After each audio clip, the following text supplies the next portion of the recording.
শ্ৰদ্ধাযুক্তভাৱে আস্থাহীনভাৱে যদি সমস্ত 12 স্কন্ধ ভাগৱতো শ্ৰৱণ কৰা হৈছে তেতিয়াহ'লে তেওঁ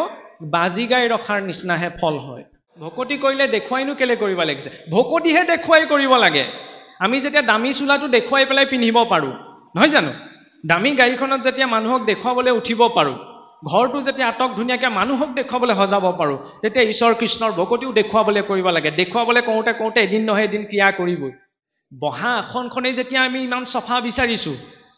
কিন্তু কপটতা, হিংসা, দেশ সেই ভাৱখিনি যদি মনত লৈ মই বহি আছোঁ, তেতিয়াহ'লে মোৰ মনত কৃষ্ণ সূৰ্য উদিত হ'বনে? কুকুৰক দিয়া থালখনত আমি মানুহক খাবলৈ নিদিওঁ। এইখন মুখে 10টা বেয়া বাক্য উচ্চাৰণ কৰি এইখন মুখে নাম লোৱা কি অৰ্থ আছে? অজামিলে এবাৰ নাৰায়ণকৈ গতি পাইছিল। আমিতো ভগৱন্তক নাৰায়ণ, কৃষ্ণ, হৰি, ৰাম, গোপাল কৈয়ে আছোঁ। তথাপি তেতিয়াহ'লে আমি সেইজনা ভগৱন্তৰ দৰ্শন কৰিবলৈ আজিলৈকে কিয় পোৱা নাই? এতিয়া আপুনি মই যদি চাওঁ, ভগৱন্ত কৃষ্ণৰ সৈতে আপোনাৰ মোৰ সম্পৰ্ক কি? কাৰণ আপুনি মই এই সংসাৰখনত যি কৰ্ম কৰিছোঁ, সকলো কৰ্মৰ উদ্দেশ্য কি বাৰু? এতিয়া প্ৰথমতে প্ৰাথমিক স্তৰত যদি চাওঁ, সকলোৰে কৰ্মৰ উদ্দেশ্যসমূহ ভিন্ন ভিন্ন হ'ব, কিন্তু মূল উদ্দেশ্য এটাই। আনকি সুৰৰো উদ্দেশ্য যিটো, ভকতৰো একেটাও কিন্তু উদ্দেশ্য।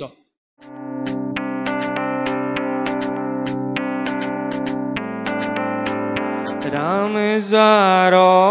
কাষে বিদ্যা নাই, ভৈল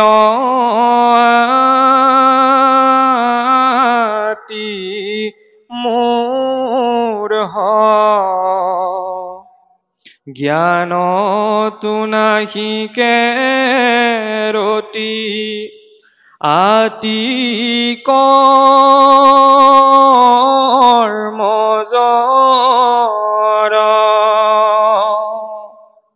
সংসাৰৰ লোকে যাক ত্যাগে পাপী বুলি, সেহি জনো তৰি যায় যাৰ পদ সেবি। প্ৰণামো সেহি গোপ নায়ক গোপাল, ব্ৰহ্মা হৰে সেৱে যাৰ চৰণ কমল, যাহাৰ কৃপাত পাই হেনয় কৃষ্ণক প্ৰণামো সমবেত ভক্তৰ চৰণ। কৃষ্ণ জ্যেষ্ঠ গুৰু সমন্বিতে যিজনা ব্যক্তিৰ কাষত কোনো বিদ্যা নাই, যাৰ কোনো জ্ঞান নাই, আৰু যিজনক সংসাৰৰ লোকসকলেও মহাপাপী বুলি পৰিত্যাগ কৰে, তেনেজন পতিত লোকেও যিজনা ভগৱন্তৰ আশ্ৰয়ী হৈ এই সংসাৰ তৰি যাব পাৰে,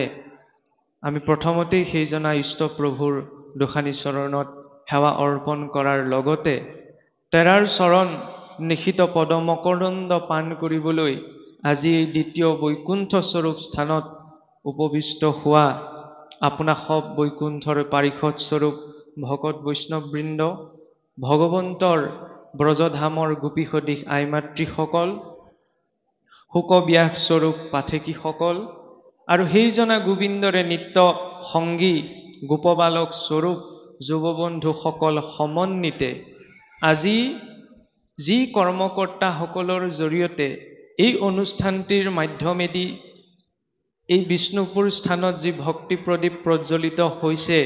সেই ভক্তি প্ৰদীপ গছিৰ ইন্ধন স্বৰূপ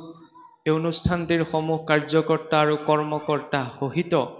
আমি সবাৰে চৰণত প্ৰথমে সেৱা অৰ্পণ কৰা হৈছে। আজি আমি আপোনা সবৰ অগ্ৰত যিটি দায়িত্ব পালনৰ বাবে উপবিষ্ট হোৱা হৈছে,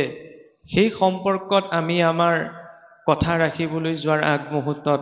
এটি কথা আমি স্বীকাৰ কৰিবই লাগিব যে সাগৰক জোখে যেন বাৰী ধৰি কৰে বালকে চন্দ্ৰক যেন হাত মেলি ধৰে গৰুদ্ৰক দেখি আন পক্ষীও ৰামাৰে আমাকো পাইলে আহি সেহি পতন্তৰে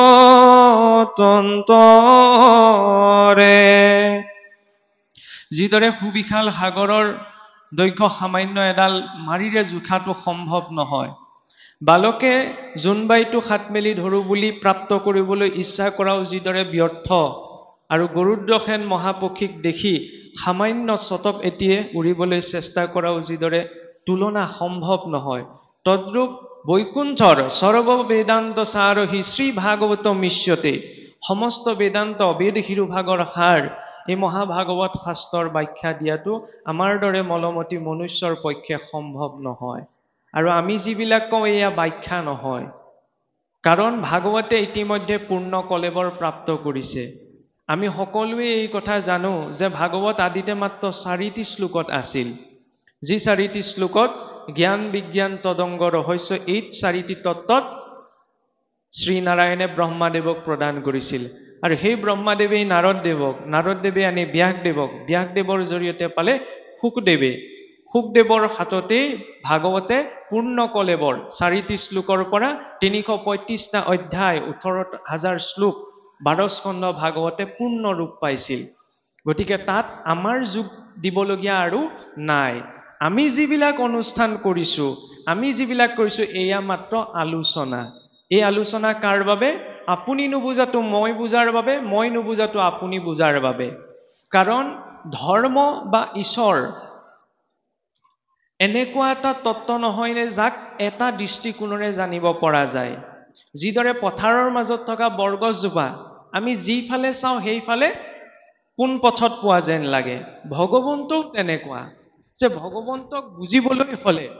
আমাৰ বুদ্ধি ইমান উচ্চ স্তৰীয় নহয় যে আমি সকলো সময়তে বা সকলো পদ্ধতিৰে সেইজনা ভগৱন্তক জানিব পাৰিম সেইবাবে পূৰ্বে কি কৰা হৈছিল যে আমি যদি চাওঁ অকণমান আগৰ পৰা আহিব বিচাৰিছো যে আমি জানো যে ভাগৱতৰ প্ৰসংগ আহোঁতে আমি কিয় যে বেদান্তৰ সাৰ সমস্ত বেদৰ সাৰ এতিয়া বেদ মানেনো কি বেদ মানে হৈছে পৰম জ্ঞান অৰ্থাৎ গাইজনী হৈছে বেদ আৰু সেই গাইৰ পৰা নিক্ষিপ্ত উত্তম গাখীৰকণ হৈছে ভাগৱত কিন্তু সেই বেদটো প্ৰথমতে ভগৱন্ত কৃষ্ণৰ প্ৰসংগ প্ৰত্যক্ষতে অহা নাই এতিয়া এইটো বহুসকলে প্ৰশ্ন কৰে বা মনতে ভাৱনা উৎপন্ন হয় বেদ যদি সকলো জ্ঞানৰ শ্ৰেষ্ঠত তেতিয়াহলে বেদত প্ৰথমতে কৃষ্ণৰ প্ৰসংগ ওলোৱা নাই কিয় তাতো এটা আন্তৰিক কাৰণ আছে কিয় যেতিয়া আমি গাইজনীৰ পৰা গাখীৰকণ খিৰাই আনো প্ৰথমতে তাত কি পাওঁ কেঁচা গাখীৰকণ এতিয়া সেই কেঁচা গাখীৰকণত যদি আপোনাক মোক কোনোবাই সোধে যে এই গাখীৰত ঘিউ আছে নে নাই আমি তেতিয়া আছে বুলিও ক'ব নোৱাৰো নাই বুলিও ক'ব নোৱাৰো কিন্তু যিজনে পদ্ধতিটো জানে সেই গাখীৰকে যেতিয়া মথন কৰিব তেতিয়া তাৰ পৰা কি উৎপন্ন হ'ব মাখন আৰু সেই মাখনকো মথন কৰাৰ পদ্ধতিটো যি জানে তাৰ পৰা তেওঁ প্ৰাপ্ত কৰিব পাৰিব ঘিউকণ সেইকাৰণে বেদত প্ৰথমতে উদ্ঘোষিত হৈছে কৰ্মকাণ্ড মানে কেৱল পূজা পাতল এইখিনিয়ে নহয় সহজ অৰ্থত যদি আমি চাওঁ ৰাতিপুৱা শুই উঠাটো কৰ্ম শুই উঠি কি কৰিব লাগে সেই ব্যৱস্থাটোক আমাক কৰ্মকাণ্ডই কয় কিন্তু কৰ্মকাণ্ড বুলিলে যদি ইয়াত পূজা পাতল যজ্ঞাদি কৰ্মক বুজা হয় তেতিয়াহলে কিন্তু ভুল বুজি হ'ব সেইকাৰণে বেদতে প্ৰসংগিত হৈছে গাখীৰ ৰূপী কৰ্মকাণ্ড তাক যেতিয়া মথন কৰা হ'ল সেইকাৰণে পোনপ্ৰথমতে ঋষিসকলে কৃষ্ণক জানিব পৰা নাই প্ৰথমতে কি ক'লে ব্ৰহ্ম বুলি আৰু অকণমান যেতিয়া জানিবলৈ আগবাঢ়িল তেতিয়া পৰমাত্মা ৰূপত জানিলে মানে আমি যাক ব্ৰহ্ম বুলি কৈছো তাৰ কিবা এটা ৰূপ এটা আছে তাৰ কিবা এটা আকাৰ আছে মথন কৰিলে কি পালে মাখনকণ পালে সেই মাখনকো যেতিয়া মথন কৰিলে শেষত কি পালে এই ভক্তি মাৰ্গটো যাৰ জৰিয়তে আমি ভগৱন্তৰ পূৰ্ণ স্বৰূপটোৰ বিষয়ে জানিব পাৰো প্ৰাথমিক স্তৰৰ ছাত্ৰ এজনে সূৰ্যৰ ৰশ্মিলে চাই সূৰ্যক নিৰাকাৰ বুলি ভাবে অৰ্থাৎ যাৰ আকাৰ নাই যেতিয়া আৰু অকণমান পঢ়াত আগবাঢ়ে তেতিয়া তেওঁ পঢ়িবলৈ পায় যে নহয় এই ৰশ্মিৰ উৎসৰ এটা আকাৰ আছে আৰু যেতিয়া তেওঁ আৰু অকণমান উচ্চ শিক্ষালৈ গুচি যায় তেতিয়া তেওঁ সূৰ্যৰ বাহিৰ ভিতৰ দুইটাৰ বিষয়ে অধ্যয়ন কৰিবলৈ পায় সেইকাৰণে ভাগৱতৰ প্ৰসংগ বেদৰ প্ৰথমতে অহা নাই শেষ ভাগত আহিছে কাৰণ তাক মথন কৰি কৰি একেবাৰে উত্তম যিকণ ৰস পোৱা গ'ল সেয়া হৈছে এই ভাগৱত আৰু এই ভাগৱত কাৰ বাবে বোলে মোৰ ঘৰত বোলে কিবা এটা কালদুখ গ্ৰহদুখ হৈছে গজেন্দ্ৰ মুখ্যন প্ৰহ্লাদ চৰিত 1 অধ্যায় দুখ খণ্ডন কৰিবলৈ নি নহয় বৈকুণ্ঠৰ শাস্ত্ৰ আনি পৰম উচ্চকে সংসাৰিক কৰি কৃপা প্ৰচাৰী লাহুকে যে সংসাৰী লোকসকলক কৃপা কৰি কাৰণ আপুনি মই সকলো সংসাৰী সংসাৰ মানেই হৈছে অনবৰত ঘূৰি থকা আপুনি মই সকামতেই হওক নিকামতেই হওক ঘূৰি ফুৰিছো এই ঘূৰি ফুৰা চক্ৰটোৰ পৰা মুক্তিৰ বাবে ভাগৱত সেইবাবে আমি দেখা পাওঁ আপোনাৰ হবে হেতু বেলেগকে নলব যে চাবচোন আমি কেতিয়াবা বেনাৰত আমি লিখি দিওঁ যে বিশ্ব শান্তিৰ বাবে ভাগৱত পাঠ ভাগৱত বিশ্ব শান্তিৰ বাবে পতা এটা অনুষ্ঠান নহয় বা ভাগৱত বিশ্ব শান্তি কামনা কৰি অনুষ্ঠিত কৰা এখন শাস্ত্ৰ নহয় বিশ্ব শান্তি বেলেগ এটা ভাগৱত হৈছে মুখ্য শাস্ত্ৰ ইয়াত মূল উদ্দেশ্য আপুনি মই নিজক কেনেকৈ তৰাই নিওঁ তেতিয়াহ'লে বোলে এইটো ব্যক্তিকেন্দ্ৰিক চিন্তা হোৱা নাই জানো ব্যক্তিকেন্দ্ৰিক চিন্তা নহয় কাৰণ ইয়াত চিন্তা শৰীৰৰ বিষয়ে কৰিবলৈ আমাক কোৱা নাই ইয়াক কাৰ বিষয়ে চিন্তা কৰিবলৈ কৈছে যাক মই বুলি পৰিচয় দি থকা হৈছে মই কোন সেইবাবে ভাগৱতৰ মাৰ্গত প্ৰথমতে প্ৰয়োজন হয় আধ্যাত্মিক ভাৱনা বা জিজ্ঞাসাৰ ভকাৰম ভাবুকম জ্ঞেয়ম প্ৰথমতে ভাবুকতা আহিব লাগিব যে মই কোন হয় মই নিজকে মোৰ ঘৰ আমুকত বা মই আমুক কৰ্ম কৰোঁ এইটো হৈছে সংসাৰৰ লৌকিক পৰিচয় কিন্তু আধ্যাত্মিক স্তৰত যদি আমি চোৱা হয় প্ৰকৃততে মইনো কোন হয় চকু কাণ নাক মুখ এইবিলাক মোৰ বুলি ক'ব পাৰোঁ কিন্তু মইতো নহয় সৰু ল'ৰা এটাও যেতিয়া বেমাৰত পৰে যদি সোধা যায় যে বোপাই ভাল পাইছেনে গাটো তেতিয়া কি বুলি কয় যে মই অলপ দিন গাটো ভাল পোৱা নাই বা মোৰ গাটো ভাল হোৱা নাই সেই সৰু ল'ৰাজনেও এইটো কয় যে মোৰ গাটো মই কেতিয়াও বেয়া হৈছো বুলি নকয় মানে কোনোবাখিনিত জীৱৰ এইটো চেতনত্ব আছে যে মই আৰু শৰীৰ এই দুটা বেলেগ বস্তু প্ৰকৃততে মই নিজক জনাৰ পথটো হৈছে ভাগৱতৰ মাৰ্গ সেই আধ্যাত্মিক ভাৱনা যেতিয়া আহিব তেতিয়া জ্ঞান আপোনা আপুনি আহিব গকাৰম জ্ঞানম উদ্ভৱম আৰু সেই জ্ঞান কি এলাপেচা জ্ঞান নহয় সংসাৰৰ জ্ঞান নহয় ৱকাৰম বৈষ্ণৱী জ্ঞানম বৈষ্ণৱী জ্ঞান যি জ্ঞান কোনো কালে নষ্ট নহয় জ্ঞান সেই জ্ঞান পালেনো কি হ'ব কাৰণ আজিৰ সংসাৰত লাভ নোহোৱালৈকে কোনো মনুষ্য একো কৰ্ম নকৰে সেইকাৰণে ভাগৱতে আমাক লাভটোও দেখুৱাই দিছে যে তকাৰম তত্ত্ব ভাৱকম সেই তত্ত্ব জানি আমি জন্ম মৃত্যু জৰা ব্যাধি এই সংসাৰখনৰ পৰা উদ্ধাৰ হৈ যাব পাৰিম এতিয়া সাধাৰণ স্তৰত আমাৰ মানসিকতাত অকণমান বস্তু এটাই ক্ৰিয়া কৰে যে আজি আপুনি মই যিটো যুগত বাস কৰিছো নহয়নে এটা দিন জীৱন যাপন কৰিবলৈ কেনেকৈ দিনটো পাৰ কৰোঁ সেইটো লৈ আমাৰ মনলৈ বিভিন্ন ধৰণৰ চিন্তা আহে পৰলোকৰ কথা আকৌ ভাবিবলৈ আমাৰ আহুৰি নাই তেতিয়াহ'লে ইমান এটা ব্যস্তপূৰ্ণ জীৱনত বা ইমান এটা কৰ্মৰত জীৱনত পৰলোকৰ বুলি আমাক চিন্তা কৰিলে ভাগৱতে ইমান কি কৈছে কিয় কৈছে কাৰণ পৰলোকটো আমি দেখা নাই অহাকালিলে মোৰ লগত কি হ'ব তাকে মই দেখা নাই তেতিয়া পৰলোকৰ কথা মই কেনেকৈ চিন্তা কৰিম সেইবাবেই লাগে কাৰণ যিসকলে ভগৱন্তক নামানে এতিয়া চাওকচোন ভগৱন্ত আছে নাই অকণমান পাছলৈ যদি আমি থৈ দিওঁ কিন্তু আপুনি মই যে ভগৱন্ত আছে বুলি মানি লৈছো মৰাৰ পাছত যদি আপুনি মই গম পাওঁ যে ভগৱান কৃষ্ণ বোলা একো নাই খন্তেকৰ কাৰণেহে কৈছো যে ভগৱান কৃষ্ণ বোলা বোলে একো নাই তেতিয়াও আপুনি মই ডাঙৰ লাভত আছো কিয় লাভত আছো জানেনে গোটেই জীৱনটোচোন কৃষ্ণৰ গুণনাম শ্ৰৱণ কীৰ্তন কৰি আনন্দতেই পাৰ হ'ল কিন্তু যিজনে গুৰু গোসাঁই একো নাই বুলি ভাবি আছে মৰাৰ পাছত যদি গম পাবলৈ হয় বোলে ভগৱান বোলা কিবা এটা আছে তেতিয়াহ'লে তেওঁৰ গতিটো কি হ'ব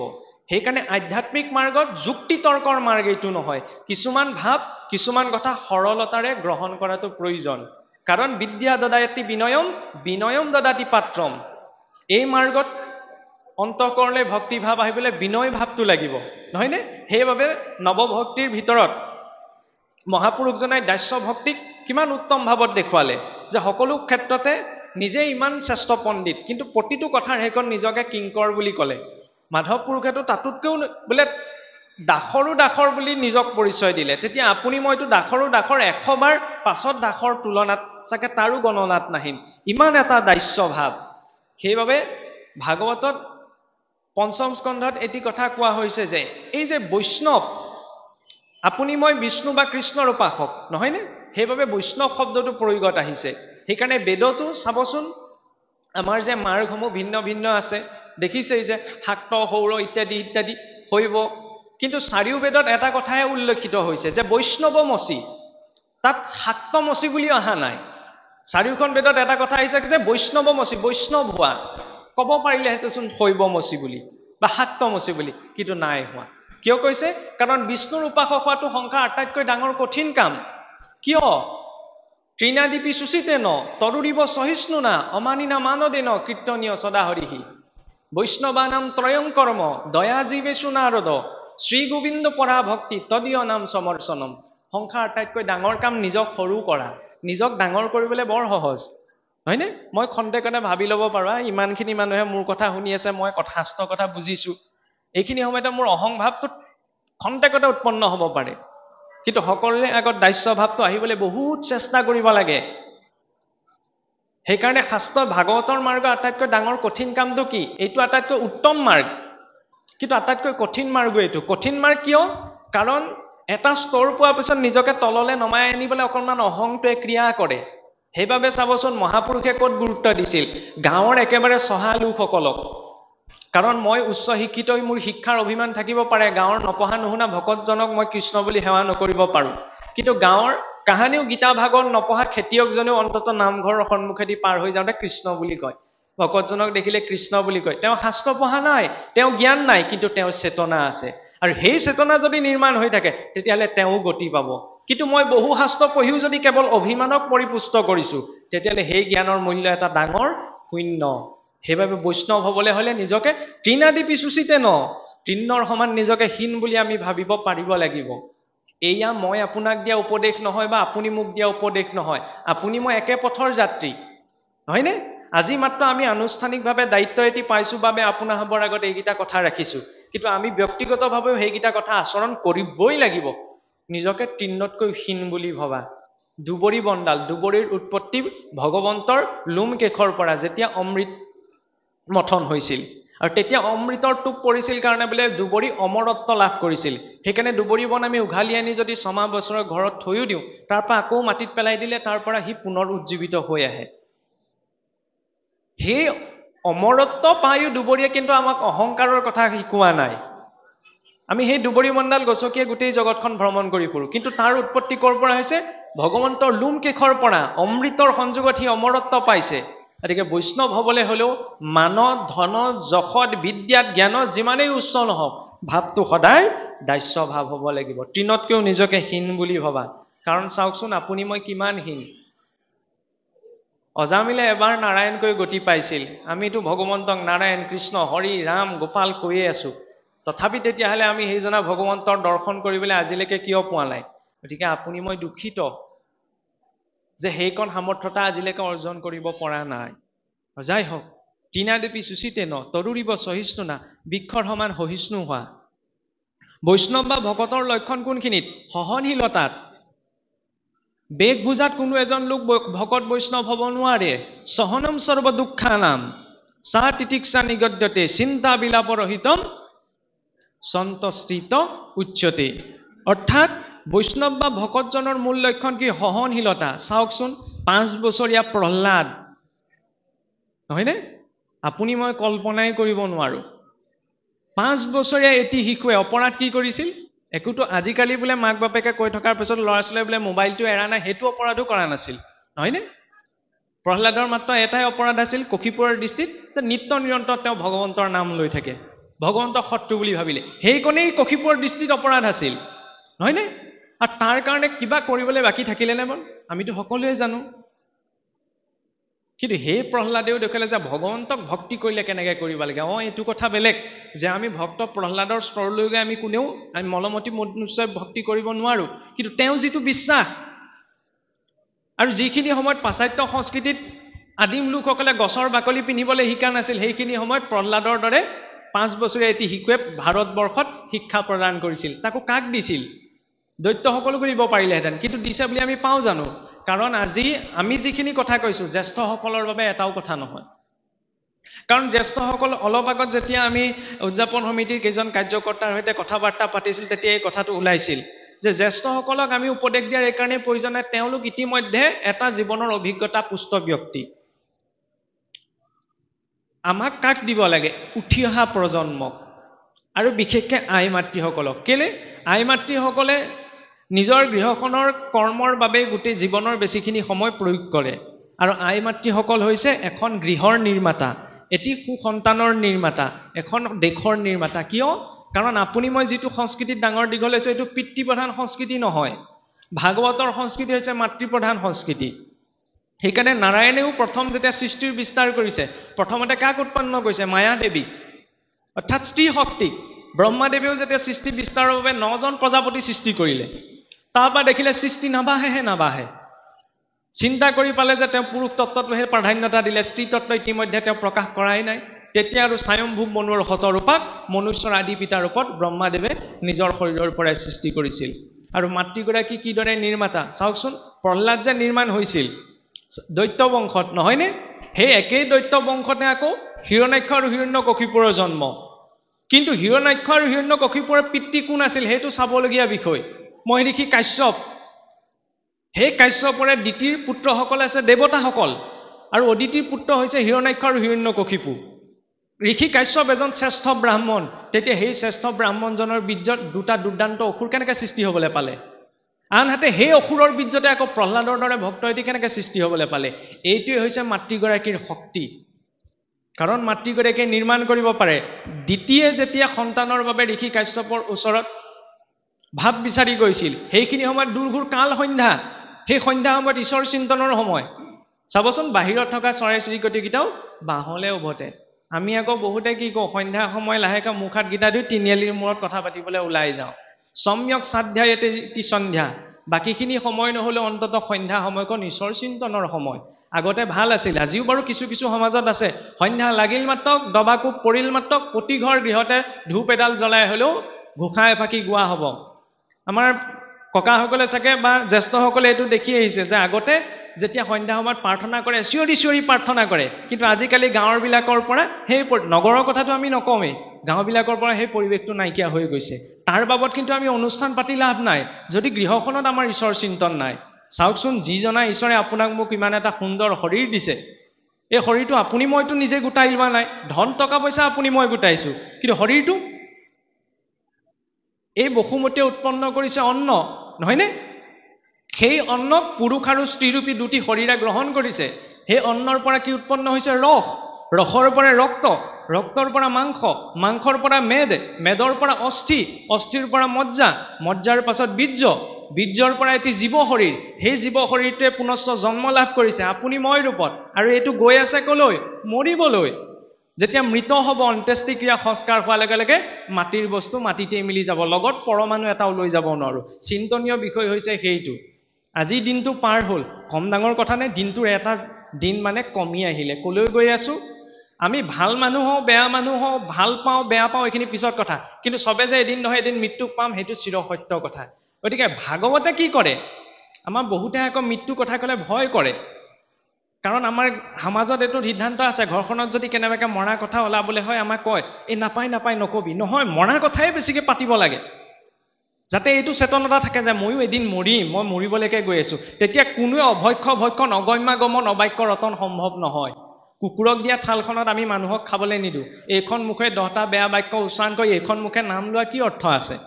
সেইকাৰণে অন্তত এই শৰীৰটোক আমি পাৰে মানে চাফ চিকুণ কৰিব লাগিব তেতিয়াহে ভগৱন্তই গ্ৰহণ কৰিব মজিয়াখন চাওকচোন নামঘৰৰ মজিয়াখন ইমান এটা মসৃণ হৈ আছে ভাল লাগিছে নহয়নে ঘৰৰ মজিয়াখনো আমি ভাল চফা হৈ থাকিলে ভাল পাওঁ লেতেৰা জেগাডোখৰত আমি হাতখনে কোবাই হ'লেও বহা আসনখনেই যেতিয়া আমি ইমান চফা বিচাৰিছো কিন্তু কপটতা হিংসা দেশ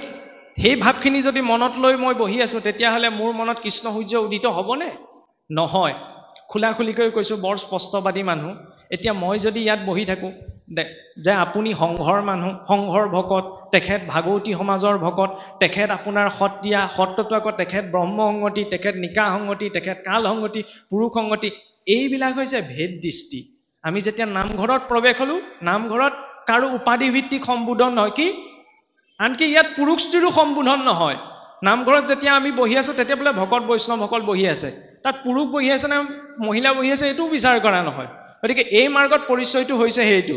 যেনেকৈ চাবচোন আমাৰ যদি পৰিয়ালত যদি MLA এজন থাকে তেতিয়া আপুনি মই পৰিচয় দিবলৈ ভাল পাওঁনে যে আমুকৰ MLA যে আমুকৰ DC যে তেখেত মোৰ আমুক হয় কেনেবাকে তেওঁৰ সৈতে মোৰ মনোমালিন্য ঘটি থাকিলেও আনৰ আগত কিন্তু তেওঁৰ জৰিয়তে পৰিচয় দিওঁ এতিয়া এই দৃষ্টিটো ভগৱন্ত কেন্দ্ৰিক কৰিব লাগে কি বুলি যে মই ঈশ্বৰ কৃষ্ণৰ ভকত হয় এইটো অভিমানত ক'ব লাগে আমি অভিমান ক'ত প্ৰকাশ কৰোঁ যে কাপোৰজোৰত ধনত মানত জখত কিছুসকলে এইটো কয় ভকতি কৰিলে দেখুৱাইনো কেলে কৰিব লাগিছে ভকতিহে দেখুৱাই কৰিব লাগে আমি যেতিয়া দামী চোলাটো দেখুৱাই পেলাই পিন্ধিব পাৰোঁ নহয় জানো দামী গাড়ীখনত যেতিয়া মানুহক দেখুৱাবলৈ উঠিব পাৰোঁ ঘৰটো যেতিয়া আটক ধুনীয়াকৈ মানুহক দেখুৱাবলৈ সজাব পাৰোঁ তেতিয়া ঈশ্বৰ কৃষ্ণৰ ভকতিও দেখুৱাবলৈ কৰিব লাগে দেখুৱাবলৈ কওঁতে এদিন নহয় এদিন ক্ৰিয়া কৰিবই নহয় জানো মুঠতে আৰম্ভ কৰিব লাগে খালি ভাৱটো লাগিব নিজৰ অন্তৰ এইটো সহিষ্ণুতা লাগিব ভগৱন্ত কৃষ্ণই আমাৰ দুখ হৰণ কৰিব তাৰ কথা এইটো নহয় যে মোৰ জীৱনৰ সমস্যাখিনি আঁতৰি যাব সংসাৰত মাত্ৰ দুই প্ৰকাৰৰ লোকেই থাকে যদি আমি আধ্যাত্মিক দৃষ্টিৰে চাওঁ ভক্ত আৰু অভক্ত ভক্ত আৰু অভক্তৰ এটা কলিযুগত চিনিবলৈ বৰ অসুবিধা হয় জানো সংসাৰত আপুনি ডুপ্লিকেট পইচা ডুপ্লিকেট মচুৰ দাইল চিনিব পাৰিলেও ভকতক চিনিব নোৱাৰে ভকতক এতিয়া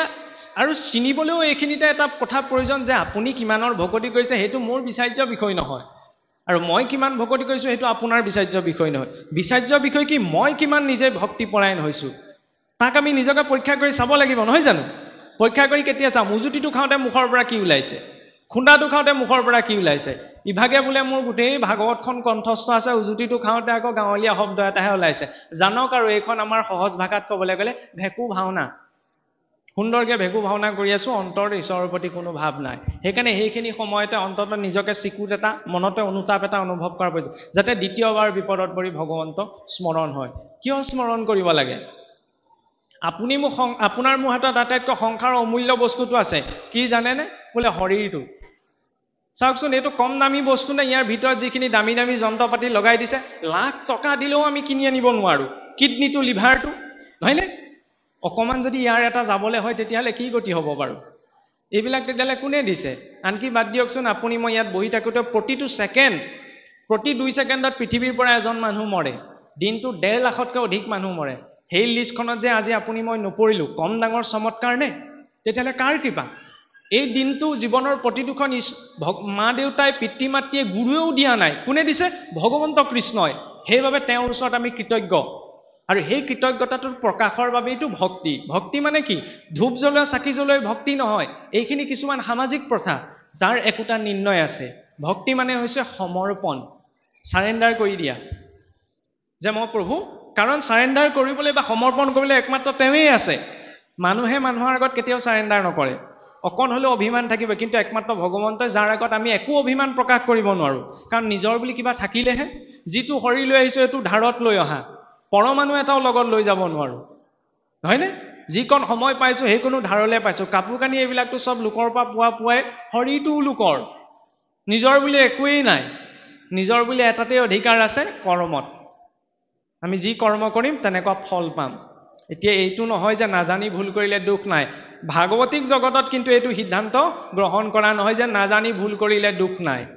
উদাহৰণস্বৰূপে কোনোবাই নাজানি যদি জুইকুৰাত হাতখন দি দিয়ে জুইকুৰাই বাবে কেঁচুৱা ল'ৰা বুলি নোপোৱাকৈ থাকিবনে মই যেনিবা আত্মৰক্ষাৰ বাবে আন্ধাৰত কাৰোবাক অস্ত্ৰাঘাতেই কৰিলোঁ আইনে মোক আন্ধাৰতে মাৰিলে বুলি ক্ষমা কৰি দিব জানো নিদিয়ে ঠিক তেনেদৰে বিশ্ব ব্ৰহ্মাণ্ডৰ প্ৰকৃতিৰ নিয়ম এনেকুৱা মই যদি নাজানিও কিবা এটা ভুল আচৰণ কৰিছোঁ মই দণ্ডমান হ'বই লাগিব সেইবাবে ভগৱন্তৰ ঐকান্তিক ভক্ত উদ্ধবাদী ভক্তসকলেও আধ্যাত্মিক তাপতো তাপিত হ'ব লগা হৈছিল তাৰ জৰিয়তে কি দেখুৱাইছে সংসাৰত আমি যি ৰূপতেই নাথাকোঁ যি ভাৱতেই নাথাকোঁ তাপিত হৈ থাকিবই লাগিব কিন্তু সেই তাপৰ মাজত যিজনে ঈশ্বৰক চিন্তা কৰিব সেইজন হৈছে সহনশীল ভক্ত প্ৰহ্লাদে পিতৃৰ অত্যাচাৰ সহন কৰিলে ভক্ত ধ্ৰুৱই চাওকচোন 5 বছৰীয়া শিশুটি ভগৱন্তক বিচাৰিবলৈ ঘৰ এৰি গুচি গৈছে আজি আপুনি মই ঘৰ এৰি যাব নালাগে তেতিয়াৰ দিনত পকা ৰাস্তাও নাছিলে অকণমান মাতৃসকলে বেছিকৈ কল্পনা কৰি চাওকচোন নিজৰ যদি 5 বছৰীয়া ল'ৰাটো ঘৰৰ পৰা ওলাই যায় আজিকালি আকৌ সেইখিনিতো এটা সমস্যা যে প্ৰহ্লাদ আৰু ভক্ত ধ্ৰুৱৰ দৰে সন্তান এটি প্ৰত্যেক পিতৃ মাতৃয়ে বিচাৰে কিন্তু নিজৰ ঘৰত নহয় কাষৰ ঘৰত কিজানি সব সংসাৰৰ কৰ্ম বাদ দি পেলাই ভাগৱত পঢ়িবলৈ আৰম্ভ কৰি দিয়ে কিন্তু সেইটো চিন্তা নহয় জ্ঞান অৰ্জন কৰাতে মূল লক্ষ্য নহয় কাৰণ জ্ঞান অৰ্জন কৰি সন্ত্ৰাসবাদীও হ'ব পাৰি সেই জ্ঞানত ভক্তি ভাৱটো লাগে আৰু সেই ভক্তি ভাৱটো যদি নাথাকে নহলে চাবচোন যি পিতৃ মাতৃয়ে নিজে নাখায় ল'ৰা ছোৱালীক ডাঙৰ দীঘল কৰে সকলো পিতৃ মাতৃয়ে অকণমান বয়স হোৱাৰ লগে লগে সেই পিতৃ মাতৃয়ে সংজ্ঞা কি পায় বোলে ঘৰত বুঢ়া আছে নে ঘৰত বুঢ়ী আছে নে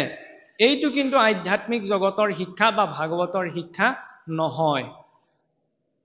প্ৰহ্লাদ আদি ভক্তসকলে আমাক জীৱনত কি দেখুৱালে আৰু শিশুসকলক কিয় উপদেশ দিলে চাওকচোন কাৰণ আমি সকলোৱে জানো যে কুমলীয়া বা সৰুতে ভেজা দিবলৈ ভাল নহয়নে হয় এইটো কথা বেলেগ যে এইটো কলিযুগত কলিৰ প্ৰাধান্যতা আছে কিন্তু সেই বুলিতো আমি নিজকে ভ্ৰষ্ট যাবলৈ দিব নোৱাৰো নহয় জানো তাৰ বাবে এটাই মাত্ৰ উত্তম মাধ্যম হৈছে কৃষ্ণ ভক্তি পৰায়ণ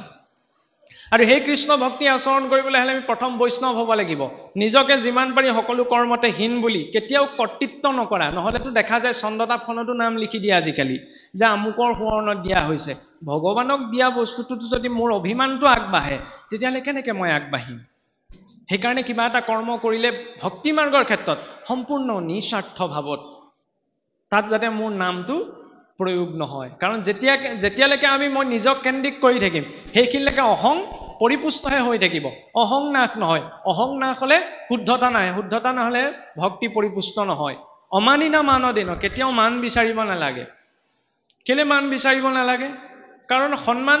আমি পোৱাৰ বাবে যোগ্যও নহয় সন্মান একমাত্ৰ ভগৱন্তই পোৱাৰ বাবে যোগ্য গুৰুৱে পোৱাৰ বাবে যোগ্য আৰু পিতৃ মাতৃয়ে পোৱাৰ বাবে যোগ্য যাৰ জৰিয়তে আমি সংসাৰখন পালো যাৰ জৰিয়তে আমি অকণমান কৃষ্ণমুখী হলো আমি মাত্ৰ তেওঁলোকক ধন্যবাদ দিব লাগে আৰু ময়ো যদি ব্যক্তিগতভাৱেও যদি মান বিচাৰি সমাজত ফুৰো তেতিয়াহ'লে সেইখিনিত আটাইতকৈ যদি ভাগৱতক বুজিবলৈ চেষ্টা কৰা কোনোবা মূৰ্খ আছে ময়েই সেইজন ডাঙৰ মূৰ্খ যি মানৰ বাবে আধ্যাত্মিক কৰ্ম চৰ্চা কৰে বোলে নামখাৰ গাম তেতিয়াহে বোলে সমাজত চলিব পাৰে বোলে পাঠ পঢ়িলে ভাগৱত ব্যাখ্যা আৰম্ভ কৰিলে তেতিয়াহে মানুহৰ আগত চলিব এই ভাৱনাটো মই ব্যক্তিগতভাৱে মুখেৰে কৈছো কিন্তু অন্তঃকৰণত যদি মোৰ সেইটো ভাৱনা আছে আজি আপোনালোকে অবয়সটো দেখিয়ে গম পাইছে চাগে বেছি বয়সীয়া নহয় হয় জানো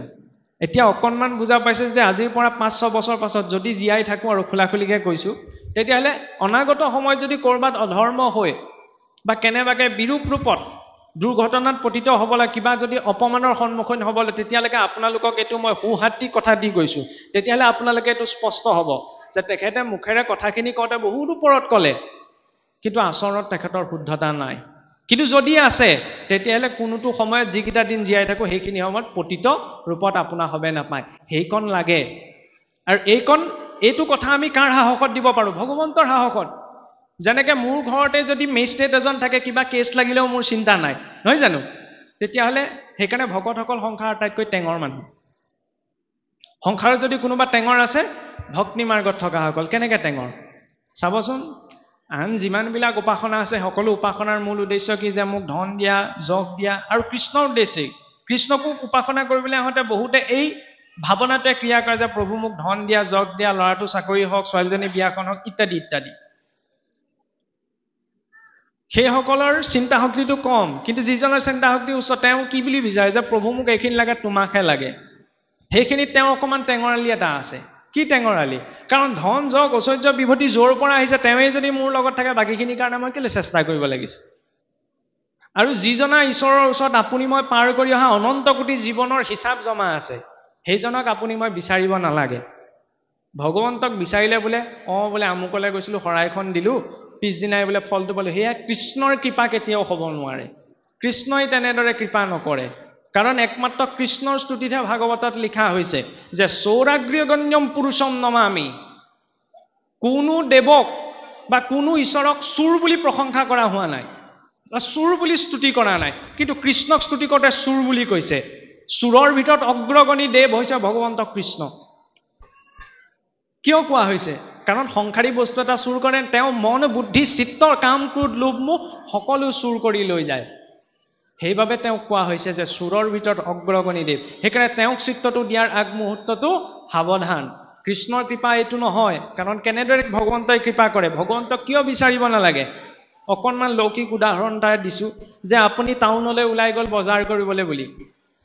গৈ পেলাই দোকানখনত সোমাইছিলেহে তেনেকুৱাতে আপোনাক ভিক্ষাৰী এজনে ক'লেহি বোলে দাদা বা বাইদেউ 10 টকা এটা দিয়কচোন আপুনি ক'লে দিনটোলৈ ওলাই আহিছো ৰাতিপুৱাই বিচাৰিবলৈ আহিলে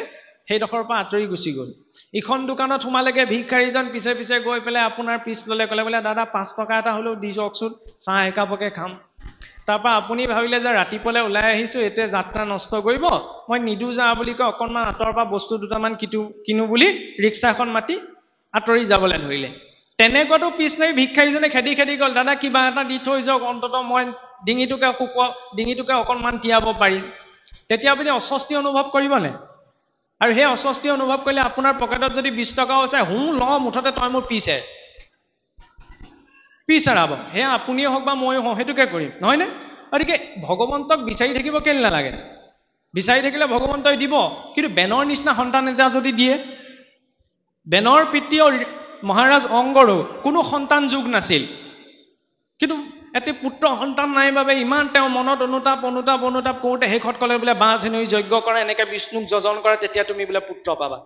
তেতিয়াহ'লে হ'ব বোলে, সেইটোকে উপায় কওঁ। খুজি পেলাই ল'লে, যিটো ভাগ্যত নাছিলে সেইটো ভগৱন্তৰ পৰা খুজি ল'লে, ভগৱন্তই দিলে, কিন্তু পিছত কি অৱস্থা হ'ল? সেই বেনৰ কাৰণে সমস্ত ৰাজ্য তল গ'ল, নহয়নে? তাৰপিছত বেনৰ পৰা পৃথুৰ অৱতাৰ হৈছিল, সেইটো বেলেগ কথা। সেইবাবে ভক্তজনে এইটো বিচাৰ কৰি চলে। আৰু সেই ক্ষেত্ৰতে যদি আপুনি চায়, আপুনি যেনিবা নামঘৰৰ পৰা ওলাই গৈছে, নামঘৰৰ মুখতে ভিক্ষাৰী এজন দেখিলে, দেখি পেলাই আপুনি দেখিছে এইজনক খাবলৈ ববলৈ চাগে বহুত দিন পোৱা নাই, আপোনাৰ মনটোৱে অকণমান ক্ৰিয়া কৰিলে, ইছৰাম মানুহজনক আজি ভাত এসাঁজকে খুৱাই থৈ যাওঁ। আপুনি লাহে লাহে এখোজ দুখোজকৈ উভতি আগবাঢ়ি গ'ল। সেইখিনিত আকৌ তেতিয়া মানুহজনে কৈ দিলে বোলে দাদা চাহ একাপ খুৱাই থৈ যাওকচোন, বোলে আজি বহুত দিন একো খোৱা নাই। তেতিয়া আপুনি চাহ খুৱাওঁতে ভাত খুৱাব? নিশ্চয় চাহ একাপেই খুৱাব, কাৰণ তেওঁ চাহ একাপেই বিচাৰিলে। ভগৱন্তক সেইকাৰণে বিচাৰিব নালাগে। আপুনি মই খুচুৰা পইচা বিচাৰিছোঁ, কিজানি তেওঁ গোটেই বেংকটো দিয়াৰ পৰিকল্পনাই কৰি থৈছে, আপুনি মই খুচুৰা পইচা দি দিলে তাকেই দিব। সেইকাৰণে ভকতে খুচুৰা পইচাত আশা নকৰে, গোটেই বেংকটোৱে লাগে, গোটেই বেংকটো হৈছে ভগৱন্ত কৃষ্ণ। আৰু তাৰ বাবে লাগিব এইকেইটা ভাৱ: নিজকে হীন বুলি ভাবা, সহনশীলতা, কেতিয়াও নিজে মান নিবিচৰা, বৰং আনক সন্মান প্ৰদৰ্শন কৰা, কীৰ্তনীয় সদা হৰিহি। তাৰ পৰা তেওঁ ভগৱন্তৰ নাম কীৰ্তন কৰিব লাগে। কিন্তু মই নামষাৰ গাই আছোঁ, গাই পেলাই আমুকো আহিছে, তেওঁকো ৰিঙিয়াই মাতিছোঁ, ইজনকো ৰিঙিয়াই মাতিছোঁ। খন্তেক সময়ে হওক, এইটো জৰুৰী নহয় যে 2-3 ঘণ্টা কীৰ্তন কৰিব লাগিব, 2-3 ঘণ্টা পাঠ পঢ়িব লাগিব, কিন্তু যিকণ সময় হৈছে কায় মন বাক্য এই তিনিওটাৰে অকণমান একচিত্তেৰে, কাৰণ তেতিয়াহে ভগৱন্ত শব্দ ব্ৰহ্মৰ ৰূপত, শব্দ ব্ৰহ্ম ননিষ্ণাতু পচেয়তি শ্ৰমন্তস্য শ্ৰুত ফলম সব্যধেনুৰক্ষিত। শ্ৰদ্ধাযুক্তভাৱে, আস্থাহীনভাৱে যদি সমস্ত 12 স্কন্ধ ভাগৱতো শ্ৰৱণ কৰা হৈছে, তেতিয়াহ'লে তেওঁ বাজি গাই ৰখাৰ নিচিনাহে ফল হয়। কাৰণ যিদৰে বাজি গাই ৰাখিলে সন্তানো নহয়, দুগ্ধও প্ৰাপ্ত নহয়, ঠিক তেনেদৰে যিজনৰ শ্ৰদ্ধাই নাই, যিজনৰ আস্থাই নাই, তেওঁ যদি গোটেই 12 স্কন্ধ ভাগৱতো শুনিছে, তেতিয়াহ'লে তেওঁ সময় নষ্টহে কৰিছে। সেইকাৰণে শ্ৰদ্ধা হৈছে আদৌ শ্ৰদ্ধা, আদি হৈছে শ্ৰদ্ধা। শ্ৰদ্ধাযুক্ত হৈ আমি কলৈ যাব লাগিব? সন্ত সংগলৈ। আৰু ভাগৱতৰ ক্ষেত্ৰত যদি চাওঁ, দেখিবলৈ এখন বৰ ডাঙৰ শাস্ত্ৰ, নহয়নে? কিন্তু ভাগৱতৰ এটা বৰ ডাঙৰ ৰহস্য আছে, ভক্তি নহয় বা কৃষ্ণও নহয়। সেই ৰহস্য ৰূপিত হৈছে সৎসংগত। হে ৰাম সাধু সংগ বিনে নাই, সংসাৰ নিস্তাৰ, ভাগৱত শাস্ত্ৰে জানা এহি মানে সাৰ। ভাগৱত শাস্ত্ৰৰ মূল সাৰ কি? সৎসংগ। সৎসংগ মানে এইটো নহয়, এনেদৰেতো সদায় সৎসংগ পোৱাটো সম্ভৱ নহয়, নহয় জানো? আজি অনুষ্ঠানটো পাতিছে কাৰণে 10 দিশৰ 10জন ভকত বৈষ্ণৱ আহি ইয়াত একত্ৰিত হৈছে। সদায় সৎসংগ বৰ্তাই ৰাখিব লাগিব, কাৰণ ভক্তি এনেকুৱা নহয় যে ৰাতিপুৱা গধূলি ধূপ গছ জ্বলালো, চাকি গছ জ্বলালো, কৃষ্ণ ও হৰি ও ৰাম কলো আজৰি, নহয়। ভাগৱতৰ সিদ্ধান্ত কি? হে ৰাম সৰ্বয় অৱস্থাতে ভক্তি কৰা সাৱধানে, সমস্ত শাস্ত্ৰৰ তাত পৰ্যয়ে সিমানে। যে সকলো অৱস্থাতে ভক্তি, সকলো অৱস্থাতে ভক্তি মানে জীৱনৰ প্ৰতিটো কৰ্ম কৰাৰ সময়ত ঈশ্বৰৰ প্ৰতি সমৰ্পণ ভাৱ। সেইবাবে একাদশত এটা প্ৰসংগ আহিছে যে নিত্য নৈমিত্তিক যত জাতি ধৰ্ম, আশ্ৰমৰ যত কৰ্ম, কৃষ্ণত অৰ্পিলে হিউ হুৱে জানা মহাভাগৱত ধৰ্ম। যে নিত্য কৰ্ম যিখিনি আমি সদায় কৰি আছো, খোৱা বোৱা লোৱা ধোৱাৰ পৰা ইত্যাদি নৈমিত্তিক কৰ্ম, যিখিনি কৰ্ম বিশেষ এটা উদ্দেশ্যলৈ আচৰণ হয়। নিত্য নৈমিত্তিক যত জাতি ধৰ্মৰ নামত যি আছে, আশ্ৰমৰ যত কৰ্ম, ব্ৰহ্মচৰ্য, গাৰ্হস্থ্য, বানপ্ৰস্থ, সন্ন্যাস, যাৰ যি আশ্ৰম ধৰ্ম আছে, কৃষ্ণত অৰ্পিলে যদি ভগৱন্তক অৰ্পণ কৰা হয়, তেতিয়া সিও বোলে ভগৱত কৰ্মলৈ ৰূপান্তৰিত হয়। কিন্তু এইখিনিতে আৰু এটা সংশয় আহি পৰে। একাদশে আমাক সিদ্ধান্ত দিলে যে নিত্য নৈমিত্তিক আমি যি কৰ্ম কৰোঁ, সকলো কৰ্ম ঈশ্বৰত যদি অৰ্পণ কৰা হয়, তেতিয়া সি ভগৱত কৰ্মলৈ ৰূপান্তৰিত হয়। কিন্তু ভাগৱতৰ আমি আৰম্ভণিলৈ যদি যাওঁ, তেতিয়া শৌনকাদি ঋষিসকলে সুতমুনিৰ আগত সংশয় প্ৰকাশ কৰিছিল। কি বুলি? হে ৰাম কৃষ্ণত অৰ্পিয়াই আমি কৰো কৰ্ম যত, তাতো নানা বিঘ্নি আছে জানিলো মনত। এফালে একাদশে সিদ্ধান্ত দিলে যে নিত্য নৈমিত্তিক আমি যি কৰ্ম কৰোঁ, সকলো যদি ঈশ্বৰত অৰ্পণ কৰি কৰোঁ, তেতিয়াহ'লে সিও ভগৱত কৰ্মলৈ ৰূপান্তৰিত হয়। কিন্তু প্ৰথম স্কন্ধতে এইটো সংশয় আহিছে, কৃষ্ণত অৰ্পি আমি কৰোঁ কৰ্ম যত, তাতো নানা বিঘ্নি আছে জানিলো মনত। উদাহৰণস্বৰূপে এই অনুষ্ঠানটিয়ে, ইয়াত কোনো শংকা নাই এয়া ঈশ্বৰৰ কৰ্ম, নহয়নে? কিন্তু এই অনুষ্ঠানটি অনুষ্ঠিত কৰিবলৈ যাওঁতে গাঁৱৰ সেৱকীসকলেই হওক বা উদযাপন সমিতিৰ কাৰ্যকৰ্তা কৰ্মকৰ্তাসকলেই হওক, বিভিন্ন সাধন গোটাই আনিব লগা হৈছে, নহয়নে? 10টা স্থানলৈ যাবলগীয়া হৈছে। কোনোবাখিনিত হয়তো মনো কষ্ট, আৰ্থিক কষ্ট, সামাজিক কষ্টও পাইছে কম বেছি পৰিমাণে। যদিও কৃষ্ণৰ কৰ্ম, কিন্তু ইয়াত কষ্ট আছে। সেইবাবে ভক্তি মানে এনেকুৱা নহয় যে কৃষ্ণ ভক্তি কৰিলে কৃষ্ণ আৰু আপোনাৰ মোৰ জীৱনৰ গোটেই দুখখিনি হৰণ কৰি লৈ যাব। বৰং ভগৱন্তইটো নিজৰ প্ৰকৃত ভক্তজনৰ ওপৰত বেছিকৈ দুখ দিয়েহে, নহয় জানো? আমি সকলোৱে শুনিয়ে আছো, যি মুত কৰে আশ তাৰ মই কৰোঁ সৰ্বনাশ। ভগৱন্ত কৃষ্ণই কৰে, যিজনে মোক বেছিকৈ আশাৰ কৰিব তাৰ বোলে মই সৰ্বস্ব নাশ কৰি পেলাম। তেতিয়াহ'লে আমি কেলে ভক্তি কৰিব লাগে? এই কাৰণেই কৰিব লাগে, ভগৱন্তই যদি 10% নিয়ে, তেতিয়া কিন্তু পাছত 90% দিয়েও। কিন্তু সেইখিনি সময়ত সহনশীল ক্ষমতাটো লাগিব। গজেন্দ্ৰই তাহি হৰি বুলি ভগৱন্তৰ শৰণ লৈ উদ্ধাৰ হৈ গৈছিল, সেই কথাটোত আমাৰ গুৰুত্ব এটা থাকে, একদম শুদ্ধ কথা। কিন্তু যেতিয়া গজেন্দ্ৰই ভগৱন্তক স্মৰণ কৰি আছিল, চাওকচোন গ্ৰাহ ঘৰিয়ালটো কিমান জোঙা দাঁত, সেই জোঙা দাঁতৰ মুখখনে কিন্তু সেই গজেন্দ্ৰৰ এটা ভৰিত ধৰি জোৰত ছিঙি নিও যেন অৱস্থাত আছিল। সেই শৰীৰৰ আটাইতকৈ ডাঙৰ পীড়া অৱস্থাটো কিন্তু গজেন্দ্ৰই ভগৱন্তক স্মৰণ কৰিছিল। গতিকে ভগৱন্তক স্মৰণ কৰাটো ডাঙৰ কথা নহয়, অতি সংকট বেলাটো দৃঢ় বিশ্বাসেৰে ভগৱন্তক স্মৰণ কৰাটোহে ডাঙৰ কথা।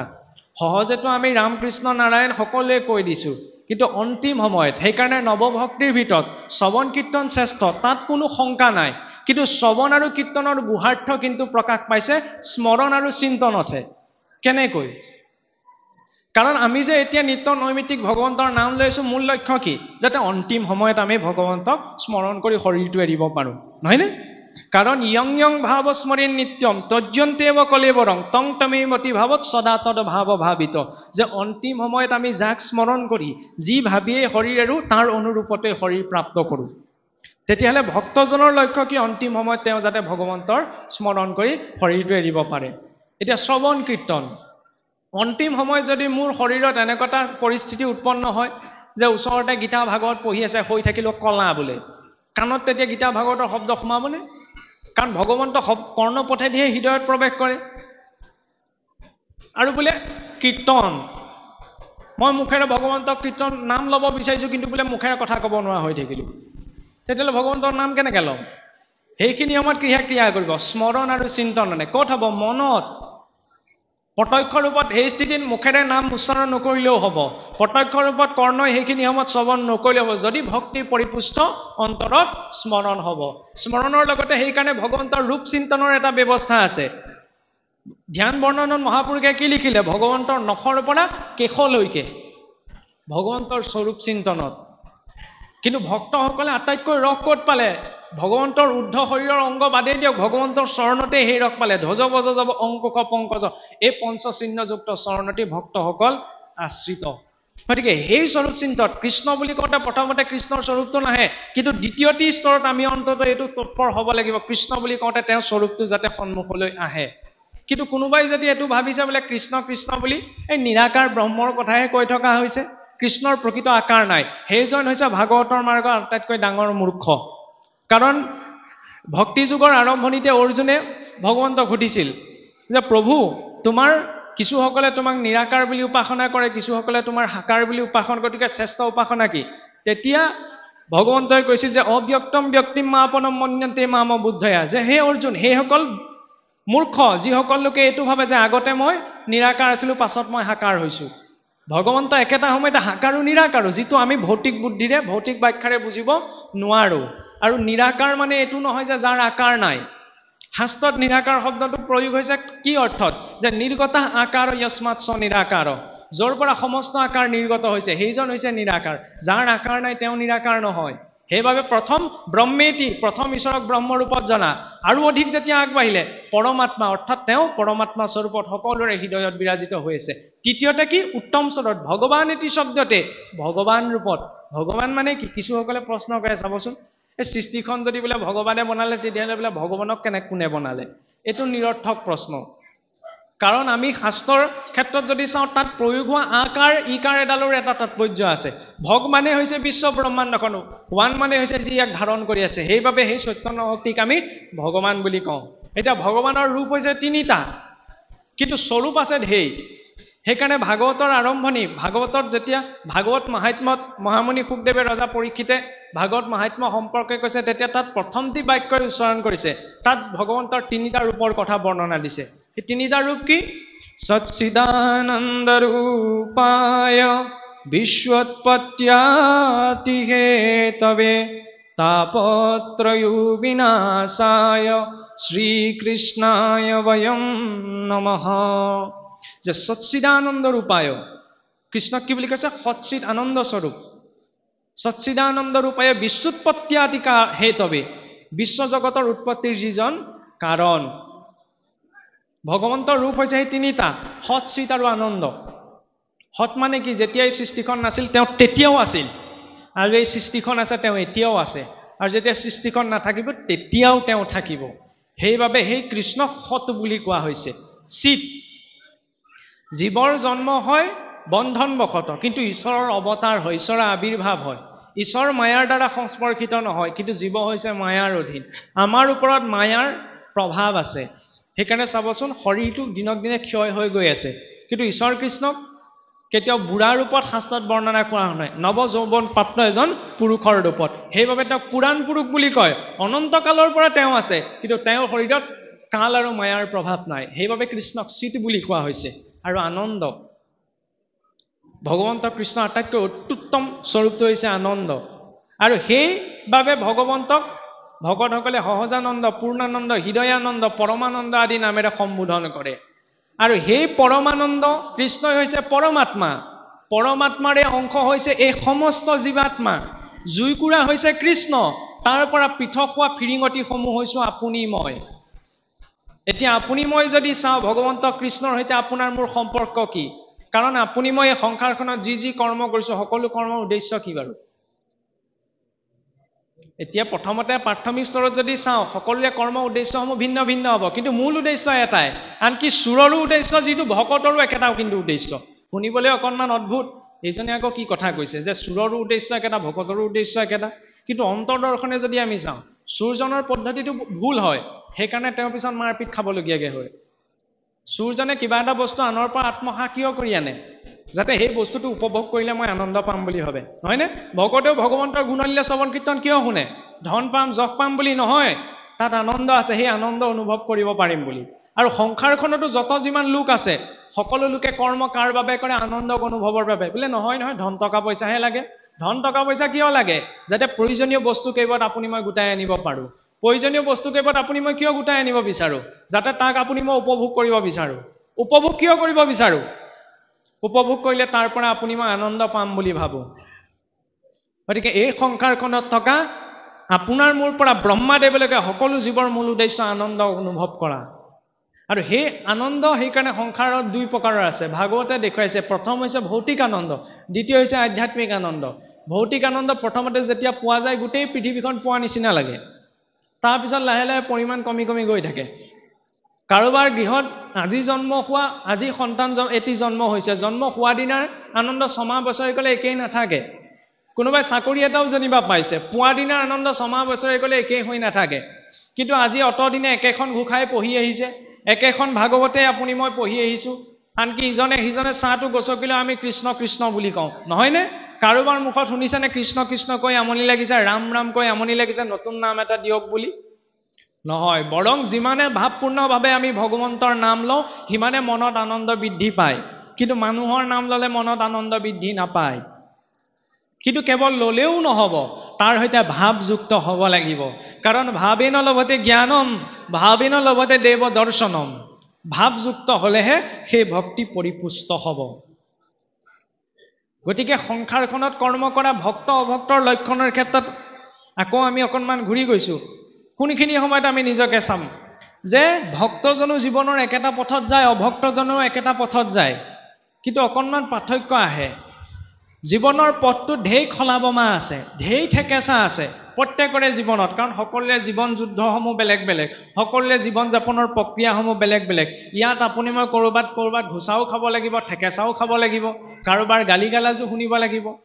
ভক্তজনেও শুনিব লাগিব অভক্তজনেও শুনিব লাগিব কিন্তু প্ৰকৃত ভক্ত হয় নহয় কোনখিনি সময়ত আমি নিজকে ধৰা পেলাব পাৰিম যদি আপুনি খলাবমা থকা বেয়া পথটোত যদি দামী গাড়ী এখনত পাৰ হৈ যায় তেতিয়া আপুনি ঠেকেচা কমকৈ খাব নে ৰিক্সা এখনত যদি পাৰ হৈ যায় তেতিয়া ঠেকেচা কমকৈ খাব স্বাভাৱিক কথা আৰামী গাড়ী এখনত যদি বেছি যাওঁ তেতিয়াহ'লে ঠেকেচা কমকৈ খাম নহয়নে এই আৰামী গাড়ীখন হৈছে ভক্তি সেইকাৰণে মৰিবলৈ অভিশাপ পোৱাৰ পাছতো ৰজা পৰীক্ষিতে কি বুলি ক'লে বৰ ডাঙৰ কথা সংসাৰী লোকেতো ৰজা পৰীক্ষিতক চাবলৈ গ'লে পাগল বুলি ক'ব লাগে নহ'লে আপোনালোকেই ভাবি চাওক যে 7 দিনৰ ভিতৰত মৰিব বুলি তেওঁ গম পাইছে আকৌ কি বুলি কৈছে যে কৃষ্ণৰ প্ৰসাদ বুলি কাৰণ ৰজা পৰীক্ষিতে যেতিয়া গম পালে যে সিংহী মুনিয়ে তেওঁক 7 দিনত মৰিবলৈ অভিশাপ দিছে অন্য লোক আৰু পৰীক্ষিতৰ মাজত সেইখিনিতে পাৰ্থক্য পৰীক্ষিতে কি বুলি ক'লে এই ৰাম গৃহয় অন্ধকূপতক ৰিলো মই পাপ কৃষ্ণৰেহে প্ৰসাদত পাইলো ঋষিশাপ জানন্ত বিফলে মৰে সন্তৰ সন্ততি হাপ দিয়াই উপজাইলা মূৰ বীৰকতি ৰজা পৰীক্ষিতে যেতিয়া মৃত্যুক মৰিবলৈ অভিশাপ পালে সেইখিনি সময়ত তেওঁ ভাবিব পাৰিলেহেঁতেন যে মোক অভিশাপ দিবলৈ ঋষি সিংহী কোন বা কি হ'বনো তেওঁ মুখেহে কৈছে কিন্তু কি বুলি কৈছে যে গৃহ অন্ধকূপত কৰিলোঁ মই পাপ যিটো জনম মই ঈশ্বৰ প্ৰাপ্তিৰ বাবে পাইছিলোঁ সেইটো জনম ইতিমধ্যে ৰাজ্য ভোগৰ নামত মই অথলে যোৱালোঁ কাৰণ আপুনি মই এইটো জনম ভোগ কৰিবলৈ পোৱা নাই বহুতে কয় যে মানুহ হৈছোঁ এবাৰহে হৈছোঁ ভোগ কৰিব লাগে কিন্তু মাছে মঙহে এগাল খোৱাটো এইটো ভোগ নহয় নহয় জানো ভগৱন্তৰ গুণনাম শ্ৰৱণ কীৰ্তন কৰি তাত যিটো আনন্দ পোৱা যায় সেই আনন্দও এক প্ৰকাৰৰ ভোগ নিচা লাগে মানুহৰ জীৱনত নিচা বহুত প্ৰয়োজনীয় কিন্তু সেই নিচা কৰিব লাগে যি নিচাই জীৱক ঊৰ্ধ্বলৈ লৈ যায় সেই নিচা কেতিয়াও কৰিব নালাগে যি নিচাই জীৱক অধপতিত কৰে নহ'লে চাওকচোন ঈশ্বৰে আমাক ইমান এটা দামী যন্ত্ৰ দিছে নহয়নে এইটো মেচিন নহয়নে মানৱ শৰীৰটো কিমান এটা জটিল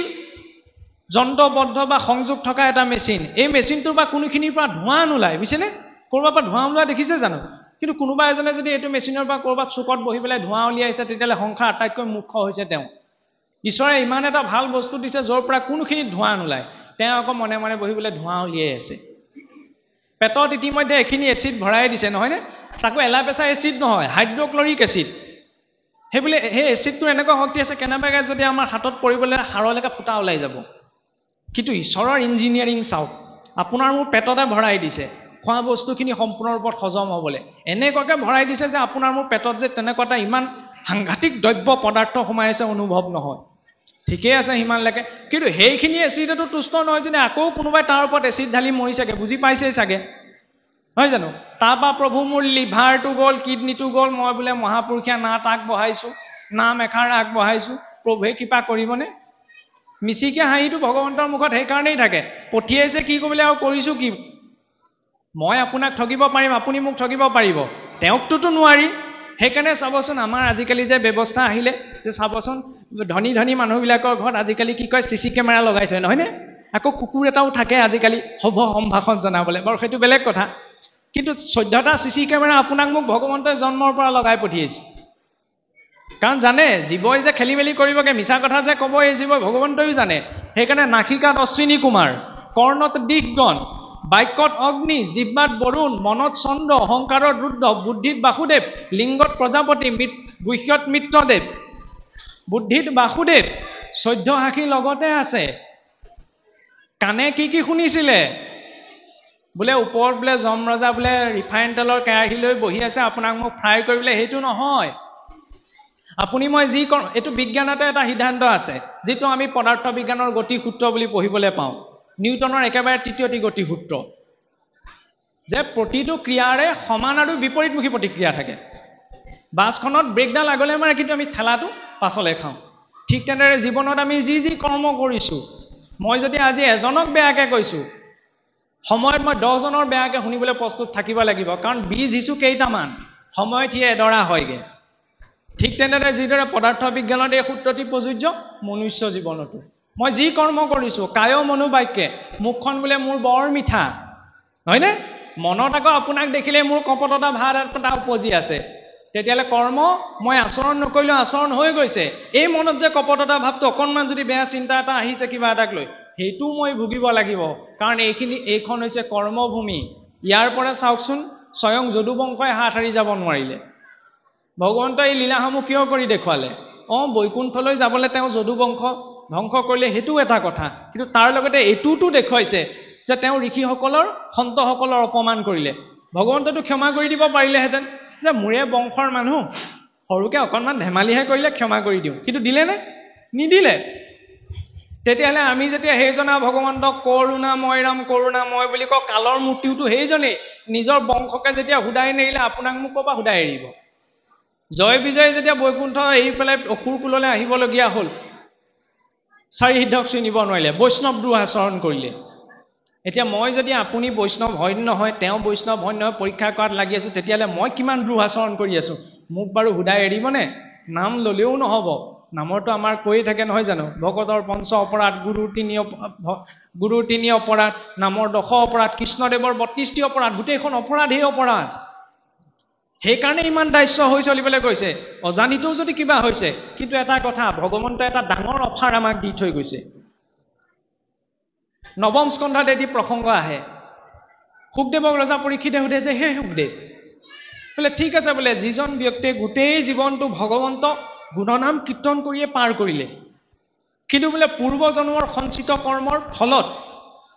অন্তিম সময়ত বোলে তেওঁ ভগৱন্তক স্মৰণ কৰিব নোৱাৰিলে, তেতিয়াহ'লে তেওঁ গোটেই জীৱন ইমান ভাল খেতি এটা কৰিলে, অন্তিম সময়ত তেওঁচোন ফল নোপোৱাকৈ শৰীৰ এৰিব লাগিব। তেতিয়া শুকদেৱে কৈছে যে ভগৱন্তই ইয়াৰ উত্তৰ বিষ্ণু পুৰাণত দিছে, হে ৰাজা পৰীক্ষিত শুনা, যে যিজন ব্যক্তিয়ে গোটেই জীৱনটো ভগৱন্তৰ গুণলীলা কৰিয়ে পাৰ কৰিলে, কিন্তু অন্তিম সময়ত যৎ কিঞ্চিত কাৰণ তেওঁ ভগৱন্তক স্মৰণ কৰিব নোৱাৰিলে, কিন্তু গোটেই জীৱনটো যে তেওঁ পাকে পকাৰিলে ভগৱন্তক স্মৰণ কৰি থাকিলে, তেতিয়া বোলে ভগৱন্তই তেওঁক স্মৰণ কৰি লয়। সেইটো হৈছে ভগৱন্তৰ ভাৱ। আপুনি মই যদি নিত্য নৈমিত্তিক তেওঁক স্মৰণ কৰি থাকোঁ, কাৰণ ভগৱন্তই পিতৃ মাতৃয়ে ল'ৰা ছোৱালীৰ পৰা কি বিচাৰে? যাতে বৃদ্ধকালত মাত এষাৰ পায়, নহয় জানো? পিতৃ মাতৃয়ে এইটো নিবিচাৰে বোলে ল'ৰা ছোৱালী মাক বাপেকে নেখাই নবৈ পেলাই ল'ৰা ছোৱালীক ডাঙৰ দীঘল কৰিলে, ল'ৰা ছোৱালী ডাঙৰ চাকৰি এটা বোলে ইয়াত নাথাকে নহয়, বছৰেকৰ বিহুটোত আহে, আহি বোলে ভাত আজি ঘৰত নাখায় নহয়, লগৰকেইটা আছে বোলে টাউনত খাবগে। সেই পৰিস্থিতিটো কোনো পিতৃ মাতৃয়ে নিবিচাৰে, কিন্তু পাকে পকাৰ হ'লে আজিকালি বহুতো পিতৃ মাতৃ সেই প্ৰক্ৰিয়াটোকে অৱলম্বন কৰিবলৈ আৰম্ভ কৰিছে। চাবচোন, সকলো ক্ষেত্ৰতে আগবঢ়াই নিবলৈ সন্তান কিছু ক্ষেত্ৰত নিৰ্মাণ হয়, এইটো এটা যন্ত্ৰ নিৰ্মাণ হয়। কেনেকৈ চাবচোন, যে আগৰ দিনত অকণমান ককা আইতাকৰ লগত, আগৰ দিন বুলি ক'লে আচলতে শুবা নাপায়, আজি সৌ সিটো দশকলৈকে সেইটো ব্যৱস্থা আছিল, বা আজিও আছে কম বেছি পৰিমাণে, বা পিতৃ মাতৃৰ লগত ৰামায়ণ মহাভাৰতৰ কাহিনী শুনি শুনি ল'ৰা ছোৱালী ডাঙৰ দীঘল হৈছিল, নহয়নে? ৰাতিপুৱা গধূলি ভগৱন্তক প্ৰাৰ্থনা কৰিবলৈ শুনিছিল। কিন্তু আজি আধুনিক যুগৰ নামত বহুতো পিতৃ মাতৃয়ে কি কৰিছে ভগৱানটো দূৰে কথা বিহু দিনা যে ককা আইতাকক সেৱা এটা কৰিব লাগে সেইকণো চেতনা নাই আৰু পিতৃ মাতৃকৈ আটাইতকৈ যেতিয়া ঘৰখনৰ সন্তানে কিবা এটা সফলতা লাভ কৰে আমি ভাবো যে মাক বাপেকে আটাইতকৈ বেছি সন্তোষ লাভ কৰে কিন্তু মাক বাপেকে আটাইতকৈ সন্তোষ লাভ নকৰে আটাইতকৈ সন্তোষ লাভ কৰে ককাক আৰু আইতাকে কিন্তু তেওঁলোকে প্ৰকাশ কৰিব নোৱাৰে চাবচোন বিহু দিনা যেতিয়া নাতিয়ে ঘটে বা নাতিনীয়েকে সামান্য গছৰ পাত এখিলা আৰু শুকান ফল এটা তামোল এটা দি যেতিয়া সেৱা কৰে তেতিয়া ককা আইতাকৰ চকুৰ পৰা চকুলো ওলাই আহে আমাৰ সংস্কৃতিত সেইকাৰণে গছৰ পাতখিলা হৈ শুকান ফলটোৰ ইমান শক্তি আছে সেয়া ভাবৰ বাবে আৰু যেতিয়া সেই সন্তানে সেইখিনিতো সৰু এটা সদাচাৰ এতিয়া আপোনাৰভাৱে ভাবিব পাৰে ভাগৱতৰ পাঠ পঢ়ি আছে দ্বাৰকাৰ ভগৱন্ত কৃষ্ণৰ দ্বাৰকালৈ পুনৰাগমন এইজনে আকৌ ককা আইতাকক তামোল পাণ দিয়া কথা কৈ আছে এইখিনি কথা হৈছে আমাৰ ভেটিটো নিৰ্মাণৰ মৌখিক কথা লৌকিক কথা আজি এই কাৰণে এইখিনি প্ৰসংগ টানি আনিব লগা আছে কাৰণ আমাৰ গৃহসমূহত তেনেকুৱা কিছুমান সংস্কাৰ নাইকিয়া হৈছে আমি আধুনিকতাৰ নামত চাবচোন ল'ৰা ছোৱালী ভালকে বুজিবলৈ ডাঙৰ দীঘল খুৱাবলৈ আৰম্ভ কৰাই নাই বুজিবলৈ শিকাই নাই লাহেকে মোবাইলটো আমি হাতত তুলি দিওঁ এইটো ভাল কথা নহয় বেয়া কথা কিয় জানেনে কাৰণ সি ভালকে চিন্তা কৰিবলৈ শিকাই নাই সি কথা ক'বলৈ শিকাই নাই যেতিয়া সেই সন্তানটি মোবাইলটো চাবচোন ডাঙৰ মানুহে 20 মিনিট চাম বুলি ক'লে কেতিয়া এঘণ্টা পাৰ হৈ যায় আমি ক'ব নোৱাৰো তেতিয়া সেই শিশুটি যেতিয়া মোবাইলটোতে বদ্ধ হ'ব সি পিছত মৰম শ্ৰদ্ধা ভক্তি এইবিলাক বুজি নাপায়গে তাৰ বুদ্ধিটো এই যন্ত্ৰটোতে আবদ্ধ হ'ব আৰু সেই যন্ত্ৰটোৰ মাজত যদি সন্তানটোক ৰাখি পিছত যদি আমি কওঁ নাই আজিকালি ল'ৰা ছোৱালীক কথা কৈ লাভ নাই বোলে ভগৱান একো নামানে পিতৃ মাতৃক নামানে নমনাৰ পৰিৱেশটো ক'ৰ পৰা পালে আমি কওঁ আজিকালি ভক্তি কৰিলে পৰিৱেশ নাই আৰু এই চাওকচোন ভক্ত প্ৰহ্লাদে কি পৰিৱেশত ভক্তি কৰিছিল গোটেই সোপা দৈত্য নহয়নে পূবৰ পৰা পশ্চিমলৈ উত্তৰৰ পৰা দক্ষিণলৈ গোটেইখন দৈত্য ৰাজ্য কোনেও তাত হৰিনাম নলয় একমাত্ৰ প্ৰহ্লাদৰ ব্যতিৰেকে তেতিয়ালে বাহ্যিক পৰিৱেশটো প্ৰহ্লাদক প্ৰভাৱ পেলাব পাৰিলে জানো বাহ্যিক পৰিৱেশটো নষ্ট কৰিব পাৰি কিন্তু আন্তৰিক পৰিৱেশটো নষ্ট কৰিব নোৱাৰি শুনিবলৈ কটু হলেও সঁচা মোবাইলটোক আমি দুখ দি লাভ নাই কাৰণ মোবাইলটো নোহাকে আমি কৈ থকা ব্যক্তিজনো চলিব দেখিছে সন্মুখতে লৈ লৈছো নহয়নে কিন্তু মোবাইলটো ইমান এটা উত্তম বস্তু আজিৰ পৰা 100 বছৰ আগত এখন ঠাই খবৰ এটা আন এখন ঠাইলৈ দিবলৈ বহু বছৰ সময় লাগিছিল আজিকালি আমি সেকেন্ডৰ ভিতৰত বিশ্বখনত কি হৈছে তাক খবৰ পাব পাৰো কিন্তু ইয়াত আমি প্ৰয়োগ ক'ত কৰিছো চাবচোন ভাল যদি কথা এটা ওলায় সেই কথাটো আমি সহজে আমি জ্যেষ্ঠসকললৈ কোৱা নাই বিশেষকৈ যুৱ প্ৰজন্মলৈহে কৈছো চাবচোন বেয়া কথা এটা ওলালে সেইটো আমি খুচৰি চাওঁ সেইটো মানসিক প্ৰবৃত্তি কিন্তু যেতিয়া এই মোবাইলটোতে আমি ভাগৱত ভাগো পঢ়িব পাৰো গীতাখনো পঢ়িব পাৰো ঘোষাখনো পঢ়িব পাৰো তাৰ দুটা কথা আমি জানিব পাৰো আমি কথা শুনিবলৈ নকওঁ কাৰণ যথা দৃষ্টি তথা সৃষ্টি আজি আমি যি পাইছো আমাৰ দৃষ্টিভংগীৰে আপোনাৰ হবৰ আগত উপস্থাপন কৰিছো দৃষ্টিসমূহ ভিন্ন ভিন্ন হ'ব পাৰে কিন্তু আমি যে এই মোবাইলটোকো ভক্তি কৰ্মত বা আধ্যাত্মিক ক্ষেত্ৰত প্ৰয়োগ কৰিব পাৰো আজি চাওকচোন এটা লৌকিক উদাহৰণ দিছো ফৰ্ড কোম্পানী গাড়ীবিলাকৰ আটাইতকৈ দামী কোম্পানী আছে ফৰ্ড কোম্পানী যিজন মালিক প্ৰথম বিশ্বত যিজনে মটৰ গাড়ী বনাইছিল হেনৰি ফৰ্ডৰ নাতি আলফ্ৰেড ফৰ্ড তেওঁ কোটিটকীয়া সম্পত্তি ত্যাগ কৰি আহি ভাৰতবৰ্ষৰ নিবাসী হৈ হিন্দু নাম গ্ৰহণ কৰি ভাগৱত আৰু গীতাৰ জ্ঞান প্ৰচাৰৰ বাবে নিজকে সমৰ্পণ কৰিছে এইটো সৰু কথা নহয় আমি আধুনিকতা ক'ত অনুকৰণ কৰিবলৈ যাওঁ ফটা কাপোৰ পিন্ধত হয়নে আগতে ফটা কাপোৰ পিন্ধিছিল যাৰ নাই আজিকালি দেখিছেন আমাৰ নিচিনা ল'ৰা ছোৱালী এইডোখৰত ফটা সেইডোখৰত ফটা সেইটো সংস্কৃতি নহয় সেইটো অপসংস্কৃতি সেইবিলাক সংস্কাৰ আমাক নালাগে আমাৰ সংস্কৃতিটো এইটো যে চাবচোন গৰুৱেও কিবা এটা খালে থিয় হৈ নাখায় বহি পেলাই খায় পাগলুতেও বহি পেলাই পাগলে আমাৰ আকৌ আজিকালি এটা চিষ্টেম আছে বুফে চিষ্টেম থিয় হৈ খোৱা নামঘৰৰ মজিয়াত এইখিনি কথা ক'বলগীয়া হৈছে কাৰণ প্ৰয়োজন কিছু জেগাত আপোনাৰ হকাম নিকামতো এইটো ব্যৱস্থা আহিছে কিন্তু সেইটো সম্পূৰ্ণ অশুদ্ধ তাত বোলে ভজনীয়া হৰণীয়া ভকতজনেহে বহি খাব লাগে নহয় বহি খোৱাৰ লগে লগে পেটত এটা প্ৰেছাৰ পৰে প্ৰেছাৰটো পোৱাৰ লগে লগে শৰীৰত জঠৰাগ্নি সক্ৰিয় হয় খোৱা বস্তুটো হজম হ'বলৈ সেইখিনি সদাচাৰ ভাগৱতৰ মাৰ্গত পূৰ্বৰে পৰা আছে সেই আচাৰৰ ওপৰতেতো ভিত্তি কৰি ভাগৱত ধৰ্ম ৰূপিত হৈছে কাৰণ সংস্কাৰ অবিহনে চাওকচোন ৰাৱণৰ জন্ম ক'ত হৈছিল ঋষি পুলস্তৰ বংশত কিন্তু ৰাৱণক কৰবাত ব্ৰাহ্মণ বুলি প্ৰশংসা কৰা বা ব্ৰাহ্মণ বুলি কৰবাত মনত পেলাই শুনিছো জানো আমি নাই শুনা কাশ্যপৰে পুত্ৰ হিৰণ্যাক্ষ হিৰণ্যকশিপু কৰবাত তেওঁলোকক ব্ৰাহ্মণ বুলি মনত পেলাই শুনিছো জানো নাই শুনা কিন্তু তেওঁলোক ব্ৰাহ্মণৰ বীৰ্যতেই জন্ম কিন্তু তেওঁলোকে সংস্কাৰ ত্যাগ কৰিছিল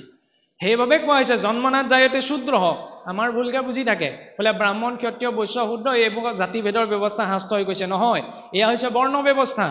আৰু এই বৰ্ণ ব্যৱস্থা ভগৱন্তই নিজে সৃষ্টি কৰিছে চতুৰ্বৰ্ণং ময়া সৃষ্টম চাৰি বৰ্ণ মই সৃষ্টি কৰিছো কিহৰ ওপৰত ভিত্তি কৰি গুণ কৰ্ম বিভাগ আছে গুণ আৰু কৰ্মৰ ওপৰত ভিত্তি কৰি সেইবাবে কোৱা হৈছে জন্মনাথ জায়তে শূদ্ৰ জন্মতে সকলো শূদ্ৰ শূদ্ৰ মানে কোনোবা এটা জাতি নহয় শুদ্ধ মানে সেই অৱস্থা যি অৱস্থাত ভাল বেয়া শুদ্ধ অশুদ্ধ ধৰ্ম অধৰ্ম এইখিনি কোনো বিচাৰ কৰিব নোৱাৰে সংস্কাৰাত দ্বিজ উচ্চতে সংস্কাৰী হলে তেওঁ দ্বিজ হয় বেদ পাঠাত ভাৱে বিপ্ৰহ বেদাদি শাস্ত্ৰ পঠনৰ যেতিয়া তেওঁ বিপ্ৰ হয় ব্ৰহ্ম জানাতি ইতি ব্ৰাহ্মণ ব্ৰহ্মক জানিলেহে তেওঁ ব্ৰাহ্মণ